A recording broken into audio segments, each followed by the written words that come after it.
விவசாயி ஒருவர் புதிதாக ஒரு ஆலமரக்கன்றை தன்னோட தோட்டத்தில் நட்டு வச்சாரு. அது காற்றுல அசைஞ்சு ஒடிஞ்சு விடாமல் இருக்க அதோட பக்கத்தில் ஒரு குச்சியை நட்டு செடியை அதில் கட்டி வச்சாரு. அதை சுற்றி வலையா போட்டு வேலி அமைச்சார். நேரத்துக்கு நேரம் தண்ணி ஊற்றி உரமும் போட்டார். இதை பார்த்துக்கிட்டே இருந்தது ஒரு காட்டுச்செடி.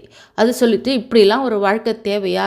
எங்களை பாரு, நாங்கள் எவ்வளோ சுதந்திரமாக இருக்கோம். ஆனால் நீயோ ஒரு குச்சினால் கட்டி கூண்டுக்குள்ளே வச்சு ரொம்ப அடப்பட்டு கிடக்க அப்படின்னு ஏளனமாக சிரிச்சது. ஆலமர செடி யோசிக்க ஆரம்பிச்சிது. நானும் மீதி செடி மாதிரி சுதந்திரமாக வாழ்ந்தா என்ன? எப்படியாவது இந்த வாழ்க்கையிலேருந்து வெளியில் வரணும் அப்படின்னு நினச்சிட்டே இருக்கும்போது மறுநாளைக்கு அந்த காட்டு செடி இருந்த இடம் ஃபுல்லாக க்ளீன் பண்ணினாங்க. அந்த காட்டு செடியும் வெட்டி தூக்கி போட்டாங்க. அந்த வழியாக வந்த விவசாயியோட பையன், இது என்ன செடி அப்பா? ஏன் வலையெல்லாம் போட்டு இப்படி அடைச்சி வச்சுருக்கீங்க அப்படின்னு கேட்க, இது ஆலமர செடி.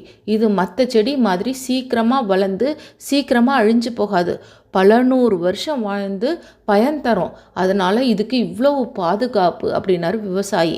தன்னை கட்டி வச்சிருக்கும் குச்சியும் சுற்றி இருக்கிற வேலியும் நான் இன்னும் நல்லா வளர்கிறதுக்கு தானே தவிர சுதந்திரத்தை பறிக்கிறதுக்கு இல்லை அப்படின்னு ஆலமரம் புரிஞ்சுக்கிட்டது.